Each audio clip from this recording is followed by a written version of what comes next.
अब यहाँ गोपियां इससे पहले बाहर निकले घर के, ठाकुर जी पहले ही बाहर है, खड़े होकर देख रहे हैं कैसी रही। बड़ा कह रही थी आज तो रंगे हाथ पकड़े हैं। अब ठाकुर जी से ज्यादा होशियार यहाँ गोपियां थी। गोपियों ने घर से निकलने से पहले एक तरकीब बना ली थी। गोपियों ने कहा सही कहा कन्हैया, पर तुझे पता है कल प्रभावती ताई कुछ कह रही थी। प्रभावती ताई कौन थी महाराज? हर मोहल्ले में एक ना एक ऐसे ताई ताऊ अंकल आंटी कोई रहते जिनसे बच्चे बहुत डरते हैं। हर मोहल्ले में होते, जिनके नाम से बच्चों को डराया जाता है। दूध पी लो वरना अंकल को बुला देंगे, या वो आंटी आ जाएगी, वो डांटने वाली आंटी आ जाएगी। तो हर घर में होते हैं। तो वहां पर मोहल्ले में ब्रज में प्रभावती ताई थी, उनसे बच्चे बहुत डरते थे। ठीक है, अब यहाँ पर गोपियों ने कहा कि प्रभावती ताई कल कह रही थी कि कन्हैया मुझसे तो डरता है, तुम्हारे घर चोरियां करता है, उसने आज तक मेरे घर तो एक भी चोरी नहीं की क्योंकि तुम लोगों ने ढील दे रखी है। मुझसे तो कन्हैया बहुत डरता है। कन्हैया ने कहा मैं डरता हूं? कन्हैया ने कहा कल दोपहर में आना, तुम्हें प्रभावती ताई के घर का माखन खिलाऊंगा। अब गोपियां दौड़ी दौड़ी प्रभावती ताई के पास जाती है। ताई संभल के रहना, कल दोपहर में कन्हैया आएगा माखन चोरी करने। ताई भी संभल जाती है। अब यहाँ ठाकुर जी को तो कुछ पता नहीं है। गोपियों ने क्या किया, ठाकुर जी अपने ग्वाल बालों के साथ जाते हैं। ताई ने पहले से ही दरवाजे खुले छोड़े। ठाकुर जी अंदर जाते हैं, माखन के कमरे में जाते हैं। छीके पे माखन रखा था। छीका क्या होता है? ऊपर लटका कर माखन रखा जाता है, तो छीका कहते हैं उसे। छीके पे माखन रखा था। तो नीचे श्रीदामा, मुदमंगल, मधुमंगल, उसके ऊपर ठाकुर जी। अब बस मटकी को पकड़ा, जस्ट पकड़ा ही है, हाथ अंदर डालते, पीछे से प्रभावती ताई आती, नीचे से श्रीदामा भागता है, मुदमंगल भागता है, मधुमंगल भागता है, ठाकुर जी लटके रह जाते। अब ताई कहती आज हाथ में आया ये लड़का। ठाकुर जी कहते ताई मुझे उतार, अरे मैं गिर गया तो मर जाऊंगा, फिर रोती रहना। ताई गोद में लेकर ठाकुर जी को नीचे उतारती है, जोर से हाथ पकड़ के रखा है, चल यशोदा के पास। बहुत कहती है यशोदा मैया मेरा लाला चोर नहीं है, मेरा लाला बड़ा सीधा है। खींचते हुए लेकर जा रही है ठाकुर जी को। ठाकुर जी कहते ताई मुझे छोड़, सब देख रहे, सब कहेंगे नंदराय का छोरा चोर है। ताई ने कहा कहेंगे, सबको पता है नंदराय का छोरा चोर है, कहने की जरूरत नहीं है, बहुत प्रसिद्ध हो चुका है तू चोरी में। ठाकुर जी कहते अरे ताई बरसाने से किसी ने देख लिया तो मेरा रिश्ता नहीं होगा, वृषभानु जी मुझे राधा नहीं देंगे, कहेंगे कि चोर है। ताई ने कहा बात तो सही है, चोर को कौन अपनी बेटी देगा, पर आज कैसे छोड़ दूं, रंगे हाथों पकड़ा है। ठाकुर जी ने कहा एक काम करो, ये जो अपना पल्ला है ना मेरे सर पर डाल दो, मेरा चेहरा तो किसी को नहीं दिखेगा। ताई ने कहा ठीक है। ताई ने अपना पल्ला ठाकुर जी के सर पर डाल दिया। ठाकुर जी नंद बाबा के घर पहुंचती है, जोर से आवाज लगाती है अरे यशोदा देख आज तेरे लाला को मैंने रंगे हाथों पकड़ा है, बड़ा कहती थी मेरा लाला चोर नहीं, आज मेरे घर चोरी कर रहा था, मैं पकड़ कर लाई हूं।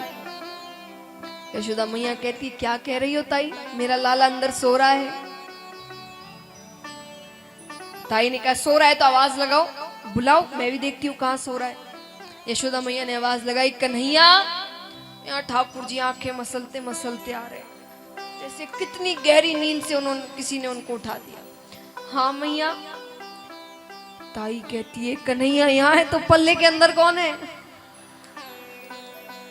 पल्ला उठाती है, देखते ही बेहोश हो जाती है। पल्ले के अंदर प्रभावती ताई के ससुर जी थे। दाढ़ी मूंछ पर पूरा माखन लगा हुआ है। महाराज ऐसी लीलाएं हैं ठाकुर जी की। अब यहाँ पर एक दिन गर्ग ऋषि का नंद बाबा के घर आना होता है। घर आते हैं, यशोदा मैया बहुत आव भगत करती है। यशोदा मैया ने कहा महाराज भोजन कर कर जाइएगा। गर्ग ऋषि ने कहा जरूर करेंगे, पर हम अपना भोजन खुद बनाएंगे।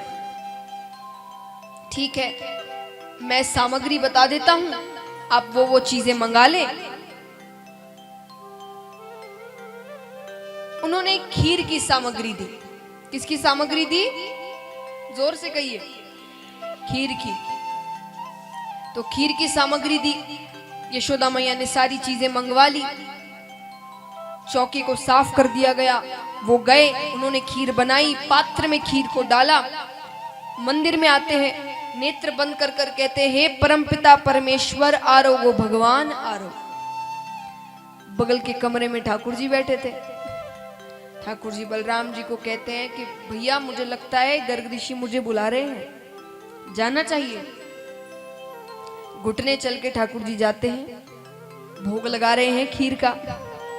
ठाकुर जी कहते, ऋषि अभी नेत्र बंद ही रखना, अभी भोग लग रहा है।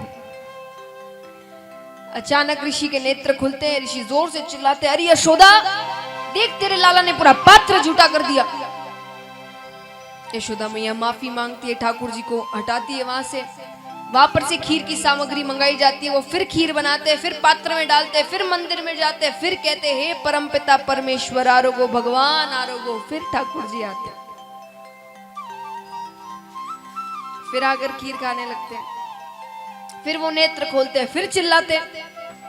यशोदा मैया, ठाकुर जी मान नहीं रहे तो यशोदा मैया ने एक खंबा था, वहां से ठाकुर जी के पैर रस्सी से बांध दिए। अब कैसे जाते हैं? फिर खीर की सामग्री मंगाई जाती है, फिर वो जाते हैं, खीर बनाते हैं, पात्र में डालते हैं, मंदिर में आते हैं, कहते हैं, हे परमपिता परमेश्वर आरोगो भगवान आरोगो। फिर ठाकुर जी चलने लगते। कौन सी रस्सी ऐसी आज तक हुई है जो ठाकुर जी को रोक ले? ठाकुर जी चलने लगते हैं, डोरी अपने आप बढ़ती जाती है। फिर आकर ठाकुर जी भोग लगाने लगते हैं। अब तो ऋषि बहुत क्रोधित हो गए, जोर से चिल्लाने लगे। यशोदा मैया, अब यशोदा मैया पे वे चिल्ला रहे थे, यशोदा मैया ठाकुर जी पे चिल्लाने लग गई कि लाला तुझे इतनी बार समझाया मैंने, नहीं आने को एक बार समझ में नहीं आती क्या? ठाकुर जी कहते हैं कि माता तू मेरे पे ही बरस रही है। अरे ये ऋषि तो बुलाए मुझे। ऋषि ने कहा, मैंने कब बुलाया? बोले आपने तो कहा परमपिता परमेश्वर आरोगो भगवान आरोगो, तो मैं ही तो हूं भगवान।